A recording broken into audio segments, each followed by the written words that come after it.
Mi nombre es José María Vidal y participo en el primer encuentro virtual de asentamiento a 529 años de historia, representando a mi ciudad natal, Sanlúcar de Barrameda. Sanlúcar de Barrameda jugó un papel muy importante en los siglos XVI y siglos XVII. Desde ella partirán personajes de la talla como Cristóbal Colón, Hernán Cortés o Fray Bartolomé de las Casas. En mi intervención intentaré analizar las repercusiones que produjo el descubrimiento de América, tanto en la ciudad y la contribución que pudo hacer Sanlúcar en el Nuevo Mundo. Así que os animo a que sigáis en las redes, tanto mi intervención como las intervenciones del resto de todos mis compañeros. Un saludo. Muy buenos días a todos y a todas. Bienvenidos a este segundo día en el encuentro virtual de asentamientos en España y América a 529 años de historia.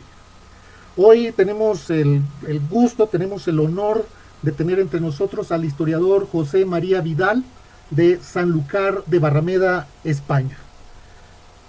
José, te escuchamos y te vemos. Adelante.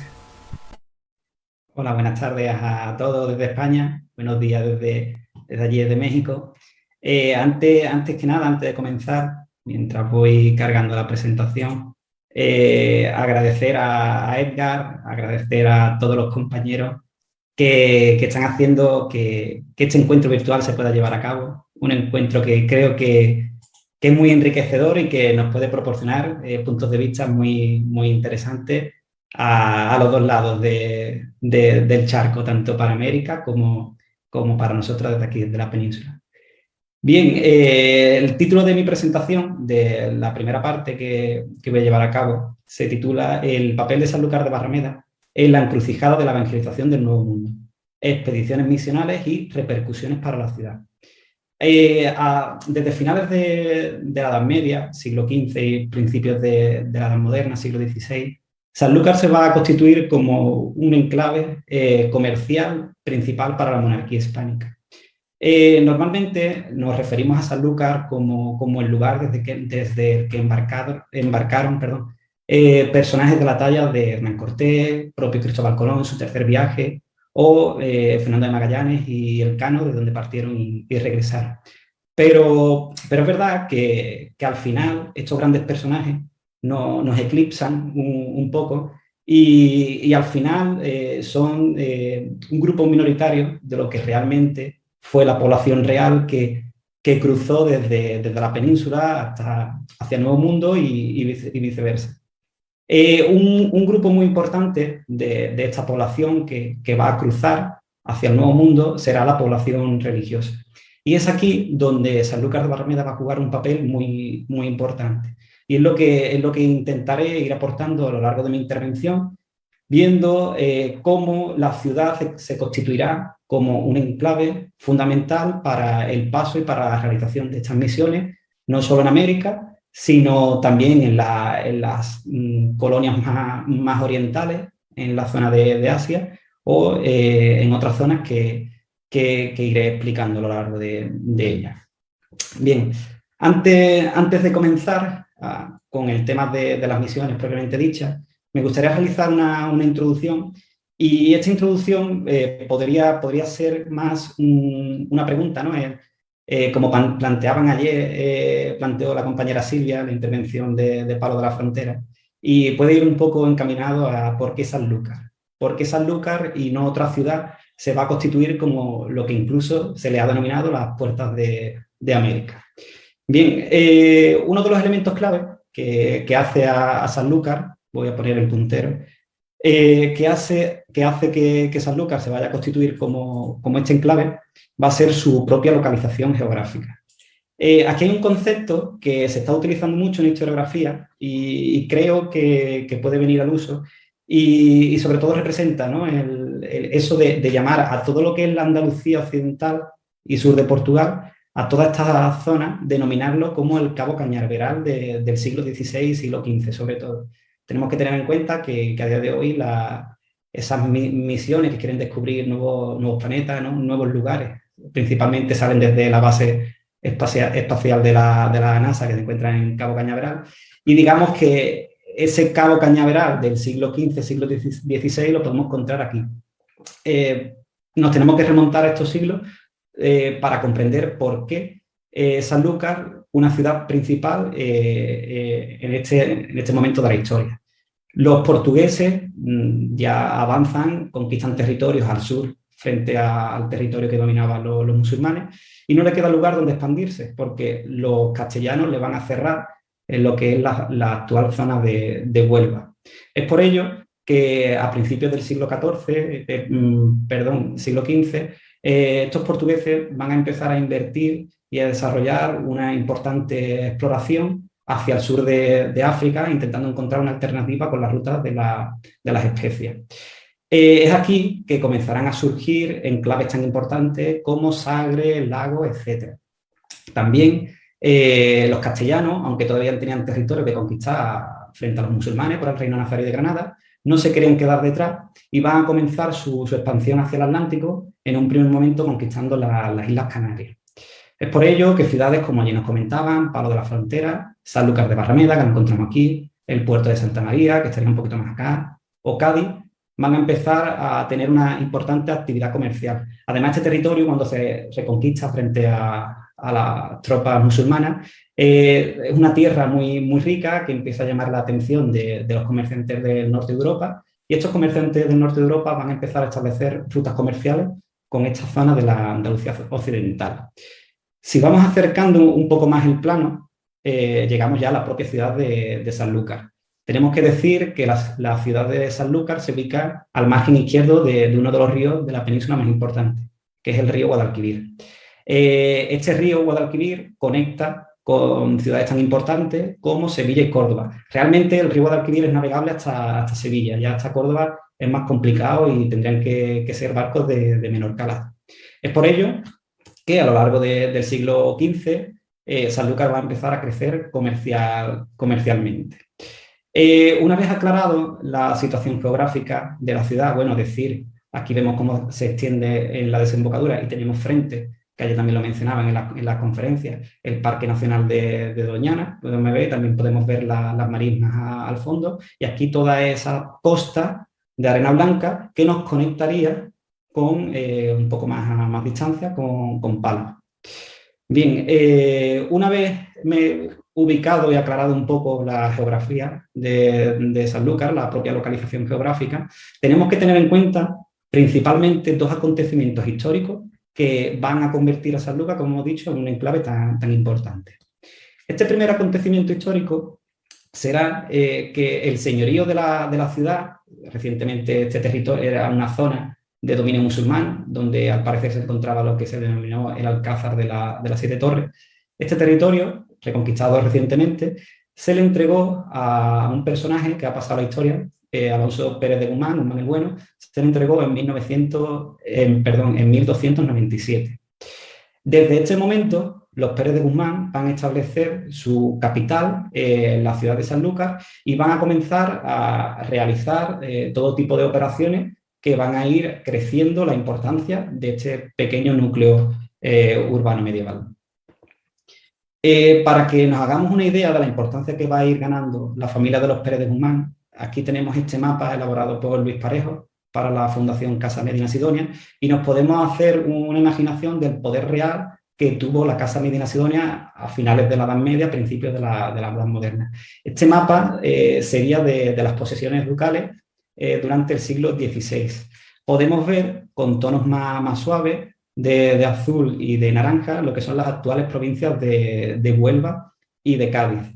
Y con tonos más oscuros serían, en este caso, las posesiones del Condado de Niebla, y con un tono anaranjado más fuerte serían las posesiones de la propia Casa Medina Sidonia.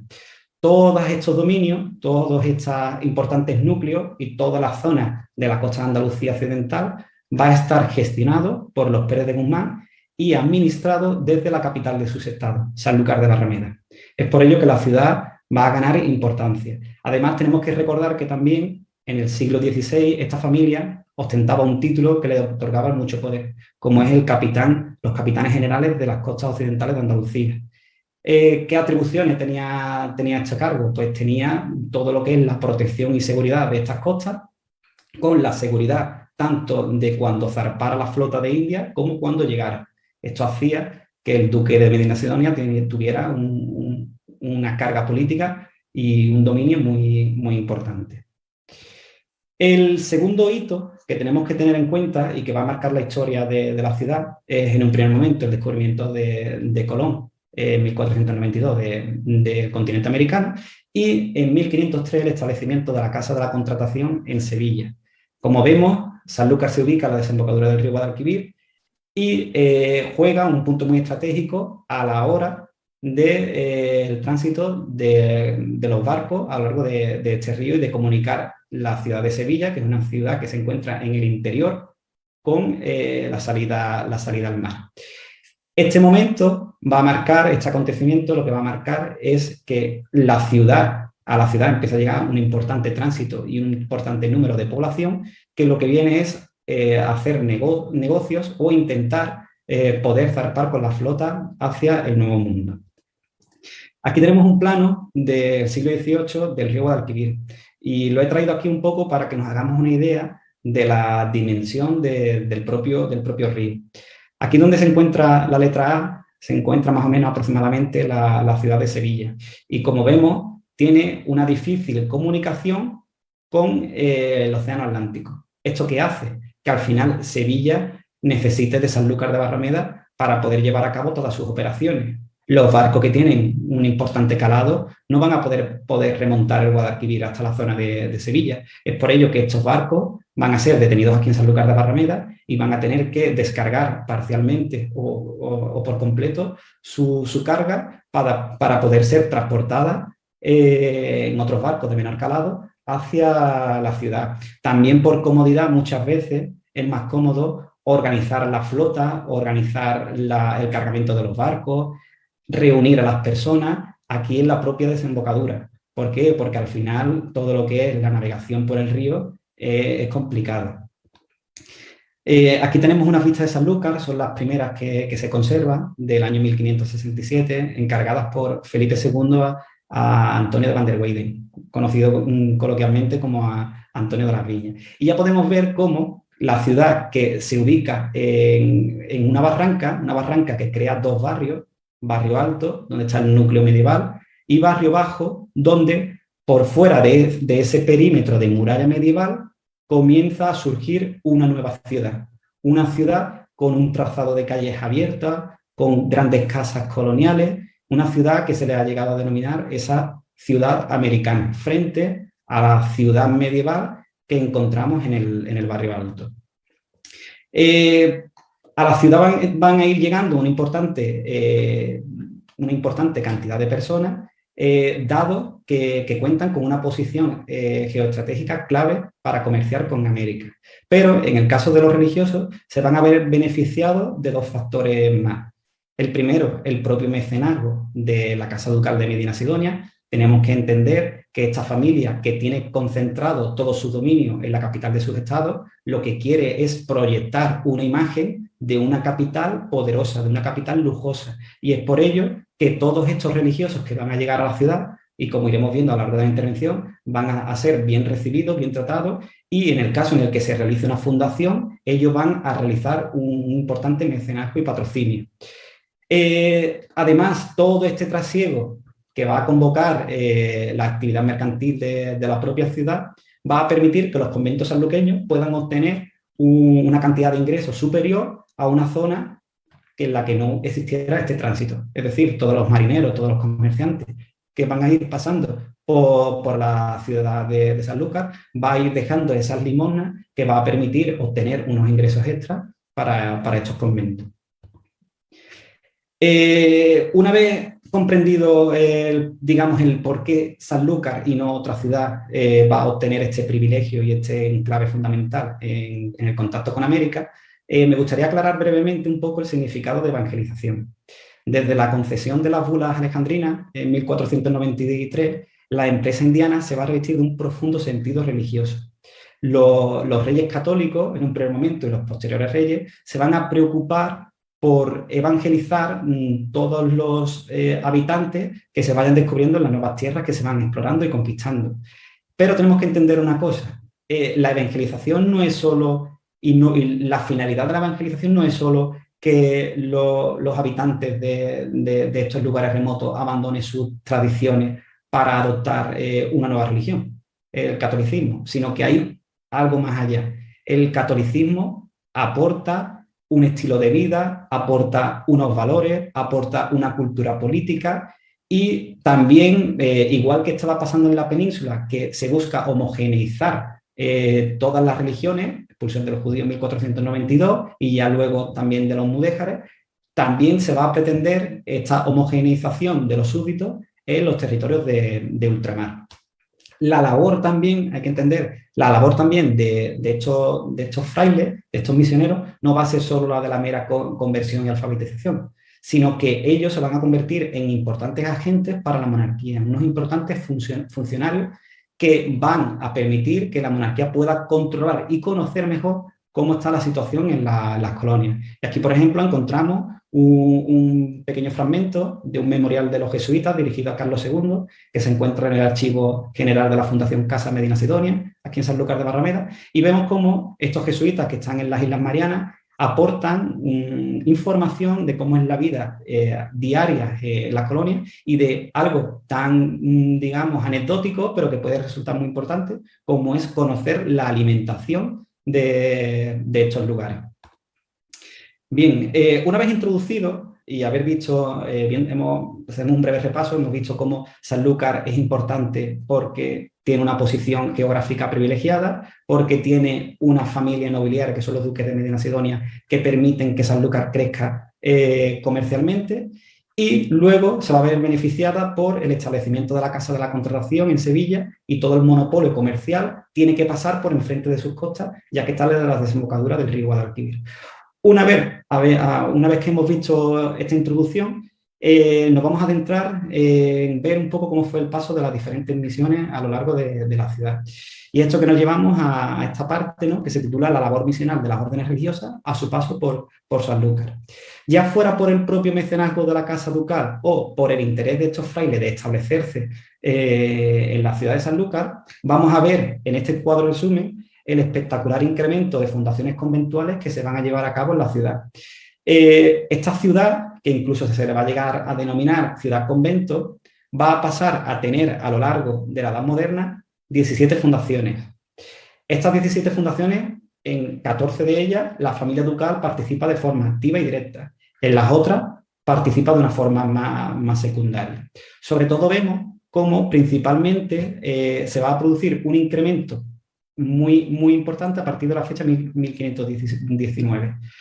En esta fecha ya tenemos cuando zarpa Magallanes y Elcano, también Hernán Cortés está empezando la conquista de México, y es cuando ya se está ampliando la expansión del imperio, no solo ya a las islas del Caribe, sino que se va ampliando los territorios sobre el continente americano. Es por ello que empieza a surgir una importante preocupación, que sobre todo también va a aumentar a partir del Concilio de Trento, y vamos a ver cómo cada vez más los frailes van a llegar a la ciudad y estas familias, los duques de Medina Sidonia, usando de su paternal protección, va a llevarles a cabo diferentes fundaciones. Vamos a ver cómo vamos a encontrar casi todas las principales órdenes religiosas van a tener un establecimiento fijo en la ciudad de Sanlúcar. También es muy importante la fecha de 1644 porque a partir de 1645 la familia ducal de Medina Sidonia pierde el señorío de la ciudad de Sanlúcar. Al parecer, el duque de Medina Sidonia conspira frente a Felipe IV, y Felipe IV que acaba castigando al duque de Medina Sidonia, recluyéndolo en Valladolid y quitándole en la fecha de 1645 el señorío de la ciudad. Es desde entonces cuando ya no tenemos nuevas fundaciones ducales en ella. Bien, vamos a comenzar con los diferentes fragmentos, noticias que he ido encontrando de los misioneros a su paso por Sanlúcar. Y un claro interés de fundar Sanlúcar con visión de tener una base para organizar expediciones hacia el Nuevo Mundo, lo podemos encontrar en el Hospicio de la Compañía de Jesús. Estos jesuitas llegaron en el año 1560 y en la zona de la Calle Ancha fundaron un pequeño hospicio que servía para refugiar a aquellos frailes que esperaban a que se armase la flota para poder zarpar al Nuevo Mundo. la duquesa de Medina, la duquesa, doña Leonor Manrique de Sotomayor, vemos cómo en su testamento va a recoger la caridad que le otorga a estos jesuitas, que en un primer momento no tienen fundación conventual, y llega a decirnos que le pide en su testamento a su hijo que no le vaya a quitar la caridad que le da a los padres de la Compañía de Jesús que pasan a las Indias, ¿vale? Esta caridad va a derivar no en su hijo, pero sí en su nieto, que acaba fundándole un convento en la zona del Barrio Alto. Esto es muy típico en Sanlúcar después de la desamortización. Los claustros, la mayor parte de los conventos se han perdido, pero las iglesias se van a utilizar como bodega. Y esto es la antigua iglesia de la Compañía de Jesús, que actualmente es una bodega de la empresa Barbadillo. También nos queda noticia de cómo uno de esos grandes personajes de la historia, Fray Bartolomé de las Casas, pasa junto a 50 religiosos por la ciudad, desde donde embarca con destino a Nueva España. No sabemos el tiempo que pasó, sí sabemos que embarcó desde Sanlúcar, pero tenemos que imaginarnos con la cantidad de personas que se van a organizar alguna de estas expediciones misioneras. Hablamos de 50 personas. Lo más probable es que el convento de Santo Domingo de la Ciudad los albergara, pero tenemos que tener en cuenta el importante trastorno a la vida cotidiana que generaba al convento, que durante 1 o 2 meses o más, 50 o los que fueran, aparecieran con la de gastos que eso podría generar en el convento. Sí tenemos noticias del paso de un grupo de misioneros por el convento franciscano de Santa María de Jesús, que también se encuentra en la ciudad. Y aquí vemos un documento como nos dice Juan de Quijada, comisario de los frailes que van a la provincia de Chile: digo que es verdad que en este convento de San Francisco de Sanlúcar de Barrameda, yo y 23 religiosos hemos estado desde el día 10 de marzo, hasta hoy 13 de abril, donde se nos ha dado comer y aposento a costa del dicho convento, y no ha recibido entretenimiento, es decir, no ha recibido nada para poder compensar el gasto que ha generado el paso de estos religiosos. El hecho de que un grupo de misioneros lleguen y abran un hospicio no significa que derive en una fundación, como sí ocurrió en el caso de los jesuitas, como por ejemplo los frailes agustinos que estaban intentando reactivar las misiones a partir de la segunda mitad del siglo XVII en la zona de Filipinas. Organizan una expedición muy importante de frailes, pero debido a diferentes circunstancias, la flota tiene que zarpar muy rápido y todos estos religiosos no les da tiempo de embarcar. Lo que hace el comisario es reúne todos estos religiosos que tendrían que haber embarcado en Cádiz y se los lleva a Sanlúcar de Barrameda. Es verdad que desde hace un siglo existía un convento agustino. No sabemos el motivo, probablemente es porque no tendría capacidad de poder alojar a tantas personas. Pero lo que sí nos ha quedado constancia es que estos frailes agustinos abren un pequeño hospicio en el puerto de Barrameda, en el puerto de Sanlúcar. Este hospicio dura solo el tiempo de que estos religiosos puedan embarcar en la siguiente flota. Así que vemos que muchas veces llega tal cantidad de religiosos que tienen que alquilarse un pequeño local, una pequeña casa donde abren un pequeño hospicio, puede durar meses o puede durar un poco de tiempo más, pero una vez que zarpan en la flota, este hospicio queda clausurado. En cuanto a la importancia de los conventos sanluqueños, tenemos que tener en cuenta que también he podido constatar cómo se van a encargar de la formación de muchos religiosos de la propia localidad. Al tener un elevado número de conventos, esto presenta una oportunidad muy interesante para aquellos sanluqueños que quieren intentar tener una vida mejor. Es por ello que entran en los conventos, se forman y luego se lanzan a la aventura de cruzar el mar y de ir hacia el Nuevo Mundo. Como bien sabemos, es muy difícil poder obtener una licencia que te permita poder pasar hacia América. Y también he podido constatar en diferente documentación cómo tenemos que tener en cuenta que hemos visto grupos de misioneros muy grandes, 40, 50, 20. Este grupo tan importante necesitaban una serie de criados. Y es por ello que he encontrado en la documentación cómo muchos sanluqueños van a obtener la licencia de cruzar América cruzando como criados de estos misioneros. Una vez que cruzasen y terminara la función de servirles durante lo que necesitasen por el camino, ya tenían la licencia tenían el derecho de poder permanecer en América e intentar buscar una vida mejor a la que la ciudad sanluqueña les ofrecía. No obstante, hasta aquí hemos estado hablando de las misiones americanas y también un poco de las que se van a llevar a cabo en la zona de las islas del Pacífico. Pero en América no solo se van a establecer religiosos con la intención de llevar a cabo misiones en estos lugares, sino que vamos a ver cómo también se va a llevar a cabo misiones evangelizadoras en otros territorios que están más cercanos. Los propios franciscanos de la Observancia, que fueron uno de los primeros conventos que se fundan en la ciudad, en la década de 1440, vinieron a la ciudad con un interés muy claro, y era establecer un hospicio que les sirviera, una casa madre que les sirviera para gestionar las misiones de evangelización que ya estaban llevando a cabo en las Islas Canarias, territorio que se estaba recién conquistando. Los propios franciscanos y mercedarios descalzos van a llegar a la ciudad con el interés de centrarse en las misiones de redimir cautivos cristianos que se encontraban en el norte de África. Tenemos que recordar que Sanlúcar de Barrameda está muy cerca del estrecho de Gibraltar y es por ello que establecer un convento ahí te permitía poder tener relaciones con la zona del norte de África. Son momentos, siglo XVI, siglo XVII, que se está teniendo una lucha importante contra los piratas del norte de África, los piratas berbericos, y en muchas situaciones en las que estos cristianos que luchan frente a los piratas son capturados. Y es común que se pidan rescate por ellos. Así que estos frailes se dedican a recaudar limosna para poder pagar el rescate de estos religiosos. Aquí, por ejemplo, en la imagen vemos uno de los conventos que, en mi opinión, es más bonito de la ciudad, que es el convento de la Merced. Fue desamortizado y actualmente es un oratorio. Y lo curioso, está justamente al principio de la barranca, como podemos observar. Lo curioso de esta iglesia es que su fachada no mira para la calle principal que discurre justamente por aquí, sino que su fachada mira hacia la desembocadura del río. Así que cuando entrabas en la ciudad, lo primero que veías era esta fachada blanca, justamente imponente, aquí en el promontorio de la barranca.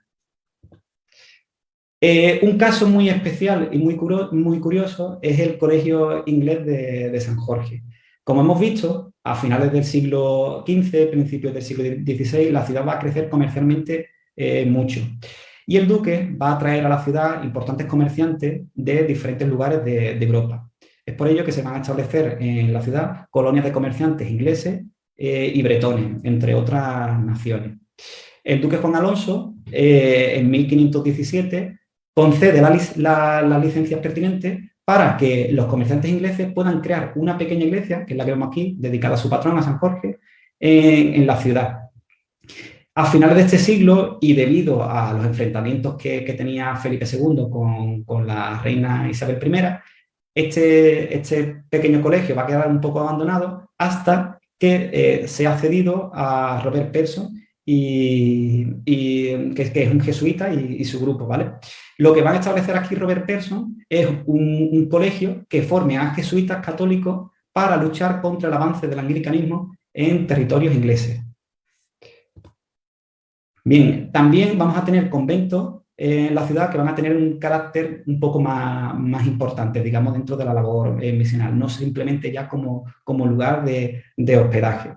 En la segunda mitad del siglo XVIII, sobre todo a partir de la expulsión de los jesuitas, las misiones en la zona de las Filipinas van a quedar muy dañadas. Y la monarquía trata de reorganizar a través de los capuchinos la creación de nuevas misiones. Es por ello que los capuchinos deciden establecer en el convento sanluqueño un seminario donde formar a nuevos religiosos para que vayan a evangelizar a los territorios de las islas del Pacífico. Este seminario va a durar muy poco tiempo porque a principios de siglo tuvimos la invasión francesa y ya desde entonces quedó en desuso este seminario, aunque el convento sigue existiendo y sigue teniendo religiosos capuchinos, que lo podemos ver ahí en la imagen. Hasta este momento hemos estado hablando de la labor masculina en cuanto a la evangelización, pero también tenemos que destacar la propia labor femenina. Dentro de esta labor nos encontramos una religiosa que es la religiosa doña Luisa, y encontramos un expediente donde dice lo siguiente. que hacía 16 años que fue a la dicha ciudad, se refiere a la ciudad de Santo Domingo, con licencia de vuestra Alteza a fundar el dicho convento, para lo cual la sacaron del convento de Madre de Dios, un convento femenino dominico que se encuentra en la ciudad de Sanlúcar, donde es hija y ha estado en el dicho 16 años padeciendo muchos trabajos y enfermedades y siendo prelada como súbdita. Esta religiosa lo que pide en este expediente, que se conserva en el Archivo General de India, es que le permitieran regresar a su convento sanluqueño para poder pasar sus últimos años de vida de forma más tranquila. Pero con ello lo que vemos es que el propio convento dominico de la ciudad va a participar activamente en la fundación del convento de la ciudad de Santo Domingo. Como anécdota también contar que en este convento, en el convento dominico, junto a la condesa Leonor de Sotomayor, que comentamos antes, se va a retirar junto a ella la hija de Hernán Cortés, María Cortés, y será un convento donde se retiren mujeres provenientes de familias importantes. De familias más humildes tenemos el convento femenino de Regina Coeli. Este convento de franciscana de Clarisa va a participar activamente en la fundación del primer convento femenino de la isla de Tenerife, de la isla que se ubica concretamente en la zona de la laguna. Además, se exportó el diseño arquitectónico igual que el del convento sanluqueño. Lo que ocurre es que posteriormente el convento sanluqueño sufrió una serie de remodelaciones, teniendo una fachada pues, mucho más elaborada a lo largo del siglo XVI. Fachada más austera que sigue conservando el convento que se encuentra en la ciudad de La Laguna. Como hemos visto, todo este tránsito de una población flotante, una población religiosa tan grande, va a generar diferentes gastos extraordinarios en los conventos sanluqueños. E incluso va a generar conflictividad dentro de la vida de estos conventos, porque tenemos que tener en cuenta de que una cosa es el funcionamiento de un convento normal y otra cosa es que de repente te aparezca, por ejemplo, como en el caso de Fray Bartolomé de las Casas, con 50 misioneros que necesitan hospedarse, no se sabe cuánto, necesitan comer y necesitan toda serie de necesidades. Es por ello que vamos a encontrar diferentes libramientos de limosna y de dinero que van a ir recibiendo estos conventos con la finalidad de sufragar los gastos que han tenido que hacer a la hora de hospedar a diferentes religiosos. Una de estas limosnas la encontramos en la década de 1550, donde al convento dominico de la ciudad, lo tenemos aquí, se le otorga 1000 ducados de limosna. Estos 1000 ducados de limosna van con una destinación clara, y es que se creen habitaciones aparte para hospedar a todos estos dominicos que están llegando a la ciudad y que tienen que esperar 1 o 2 meses o lo que haga falta para poder embarcar en la ciudad.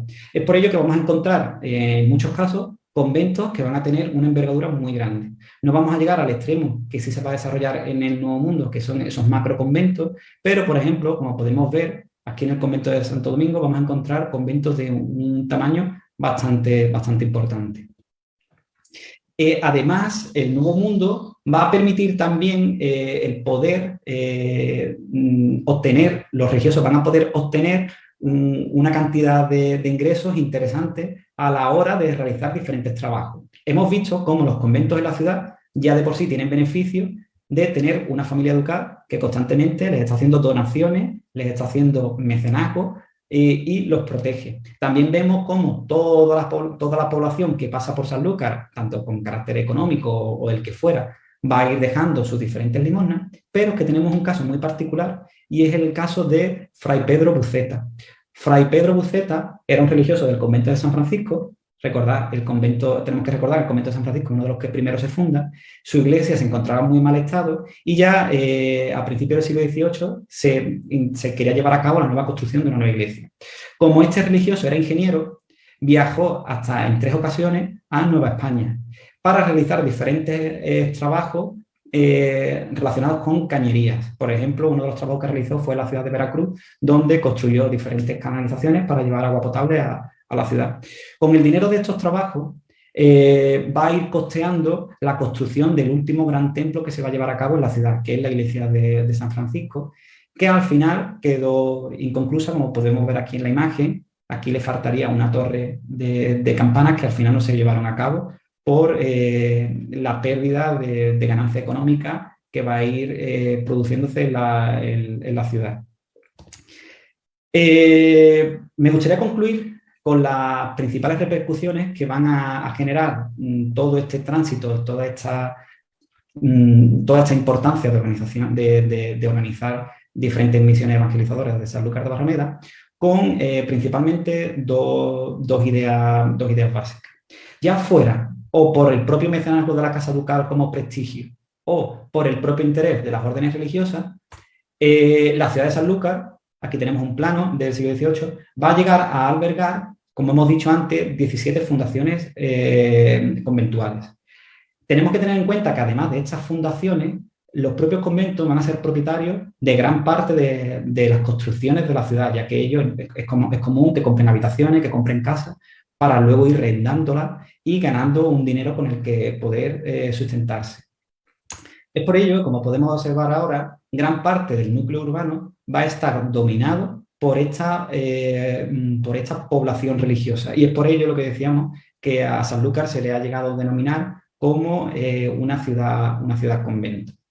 Además de esta importancia y de esta gran transformación urbana que sufre la ciudad y que a día de hoy se conserva un patrimonio muy importante, aunque una parte importante de los claustros y de algunas iglesias las hemos ido perdiendo, sobre todo a partir de la desamortización, también estos conventos se van a ver enriquecidos por el tránsito tanto de ideas artísticas, de artistas que van a pasar por la ciudad, y por este contacto tan estrecho que van a ir manteniendo los religiosos, que en un primer momento pueden ser religiosos que son de la ciudad, que luego se marchan a hacer una misión evangelizadora, y que el hecho de que se hayan marchado no significa que se olviden de su tierra natal. Y es común que manden obras de arte o que inviertan en patrimonio artístico.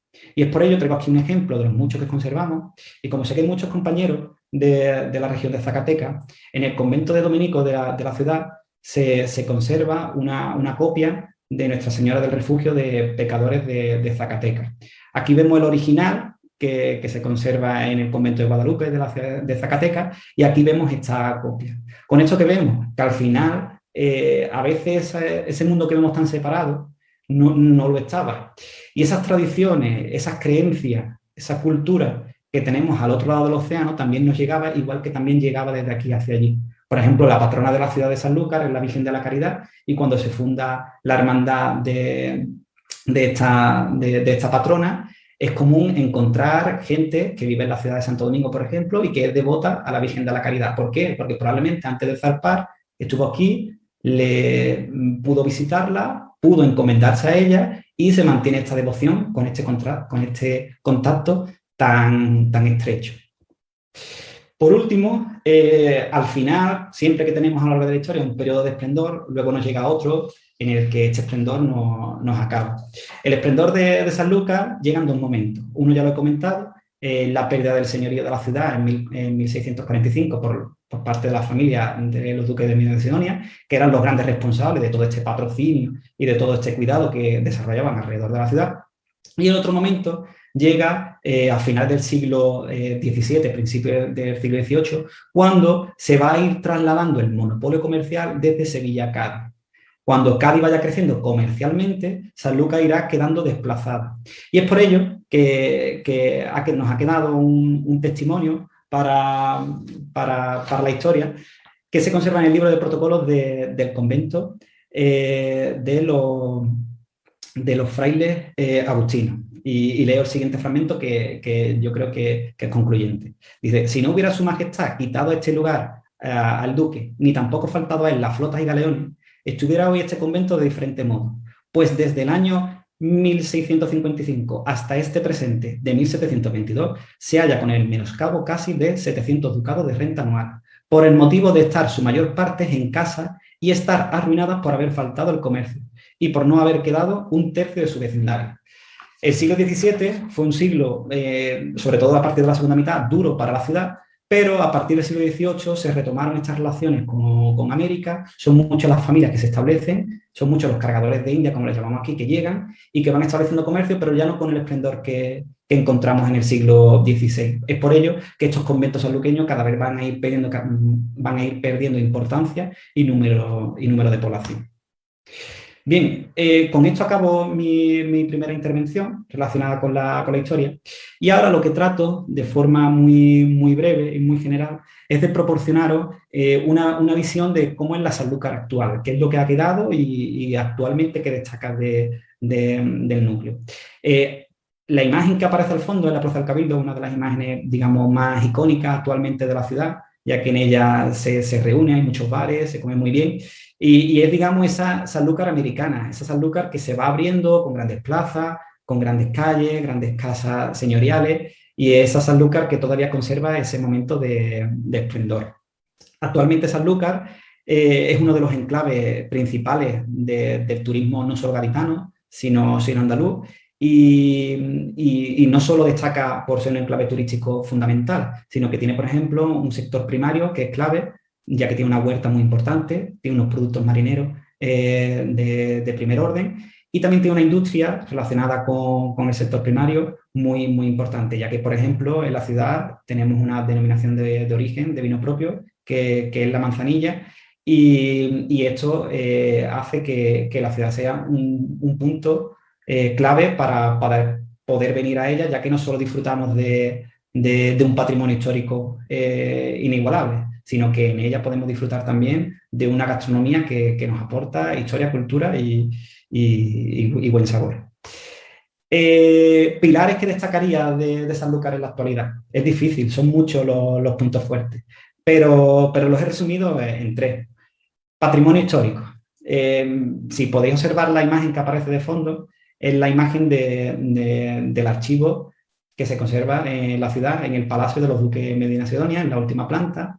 Un lugar que para un historiador es un lugar mágico y un lugar en el que se conserva gran parte de la historia que os he estado hablando, porque la historia de Sanlúcar en el siglo XVI no es solo la historia de Sanlúcar, hablamos de la historia de un imperio, como era el imperio hispánico de esta época, que abarcaba territorios no solo peninsulares, americanos, norte de África, zonas de las islas del Pacífico, etc.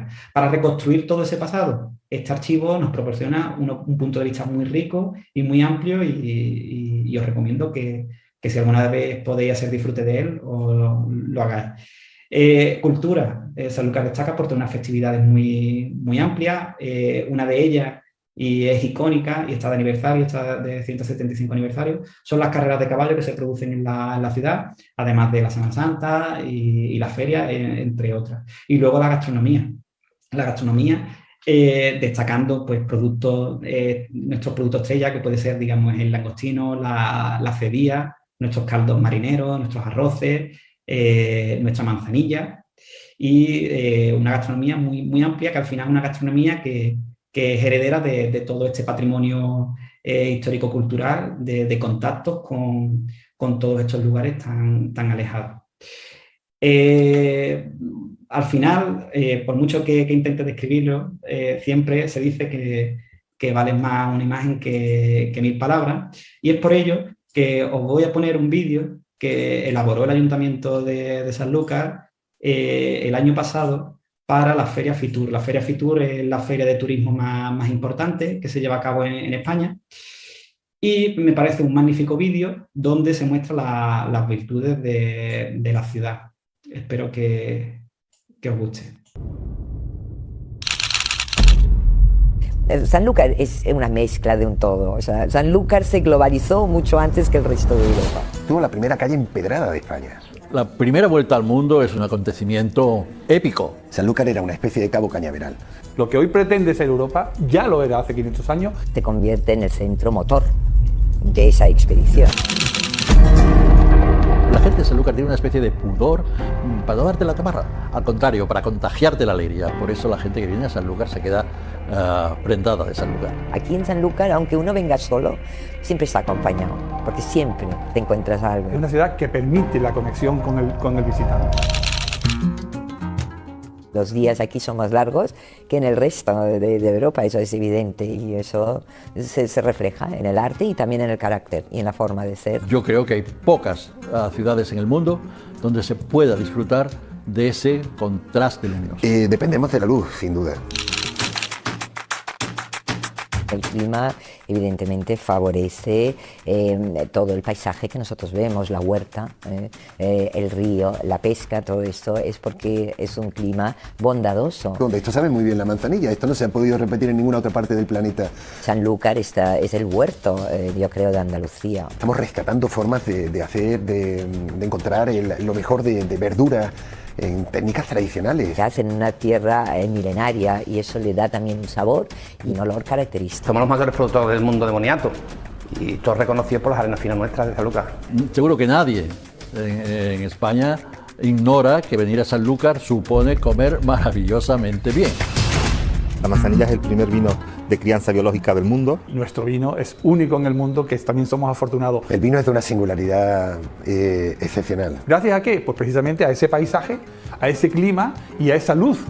El vino está hecho así, con un tiempo tremendo, con una falta de miedo por hipotecar la vida de quien cree en todo esto y por una carga de conocimiento de un rigor tremendo. Ahí hay mucha historia metida. Por eso cuando veo que en un bar uno se deja un culito de manzanilla, digo, ahí se está dejando uno mucho más que un resto de vino.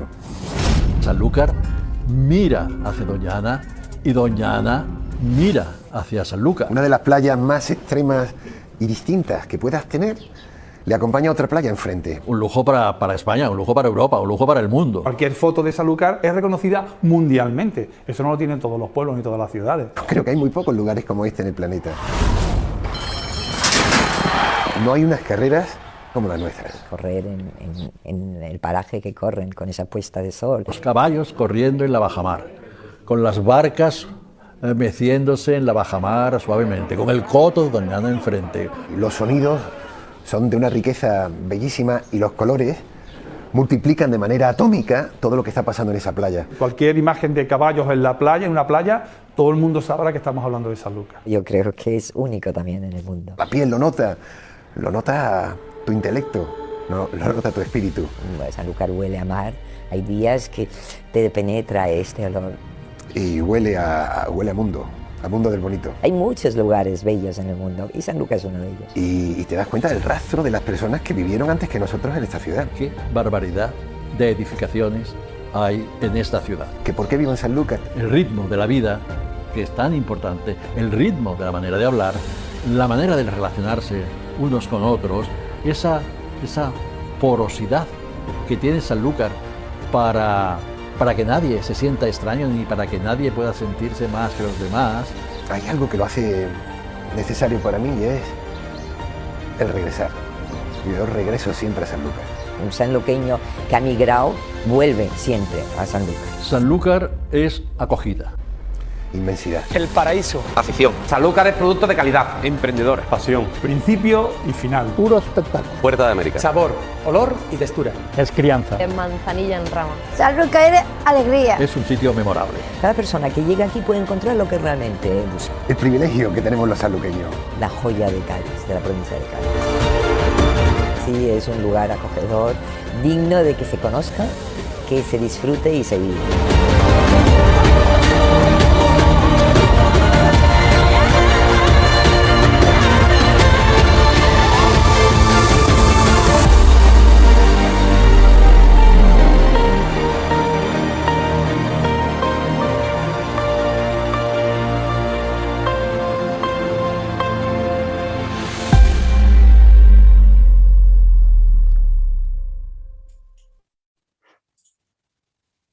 Bueno, espero que os haya gustado las imágenes y lo dicho, os invito a que vengáis a disfrutar de todo lo que habéis podido ver en las imágenes, porque es así y mucho más real, la verdad, sobre todo el poder sentirlo.